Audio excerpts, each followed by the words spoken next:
حدیث میں خبریں یہ سارے مسلمان ممالک تمہارے ہاتھ سے نکل جائیں گے مسلمانوں، یہ عراق اور اردن اور یہ اور وہ، یہاں تک کہ ترکی، سعودی عرب کا بھی شمالی حصہ نکل جائے گا۔ البتہ مدینے کا جو ان کا پروگرام ہے اس کو اللہ نہیں پورا ہونے دے گا، مدینے میں داخلے کی ان کو اجازت نہیں ملے گی۔ بہرحال یہ سارا کچھ ہونے والا ہے۔ وہ وقت بھی آنے والا ہے کہ حضور کی ایک حدیث کے مطابق ایک شخص کے 1000 بیٹے ہوں گے تو 999 ختم ہو جائیں گے ایک بچے میں۔ یہ وقت بھی آنے والا ہے کہ حضور فرماتے ہیں اتنی بڑی جنگ ہوگی، اتنی خوریزی ہوگی کہ پوری زمین اٹ جائے گی لاشوں سے۔ تو پرندہ جو ہے کوئی، ایک تو پرندے ہوتے ہیں کہ جو مردار خور ہے، گدھ ہے، وہ تو بڑی خوشی سے اتریں گے، تناول فرمائیں گے لاشوں کو۔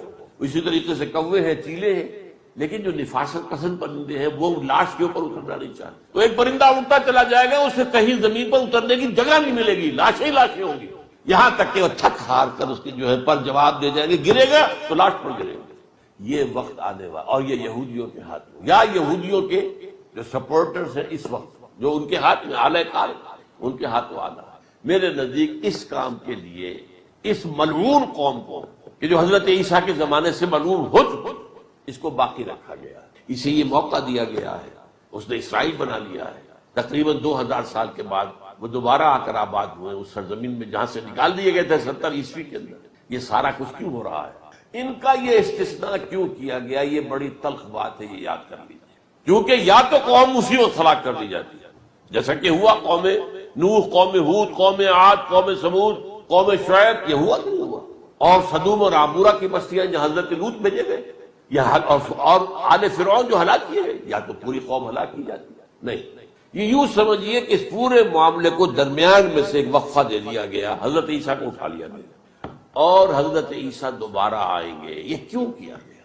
اب اس میں بڑی تلخ بات آپ سے کہہ رہا ہوں، یہ آپ کے لیے قبول کرنا آسان نہیں، حلق سے نیچے اٹھنے کی مشکل سے۔ اس قوم کو زندہ رکھا گیا ہے جو ملعون اور مغضوب علیہم قوم ہے۔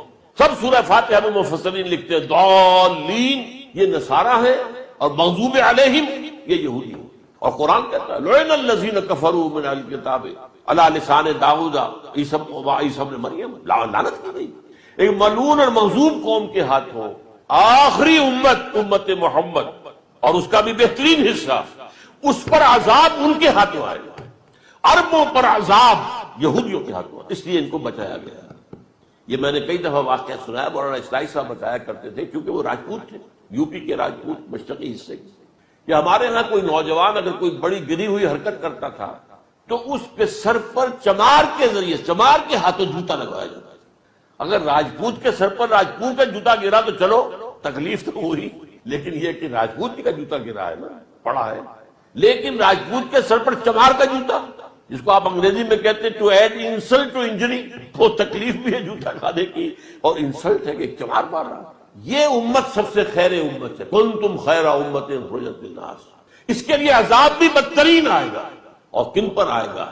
اس امت کا جو اصل نیوکلیس ہے عرب، جس کے بارے میں حضور کی حدیث موجود ہے ویل للعرب، عرب کے لیے بہت بڑی ہلاکت، اور آج ہماری نظر میں آ رہا ہے وہ ملعون اور مغضوب علیہم قوم، ان کے سینے کے اندر خنجر کی طرف بھونکی گئی ہے، اور 30 کروڑ کے قریب عرب بے حمیتی، بے غیرتی، بزدلی، کمزوری، ذلت، مسکرت کی مثال بنے ہوئے۔ کوئی بول سکتا ہے اس اسرائیل کے خلاف؟ کوئی بول سکتا ہے؟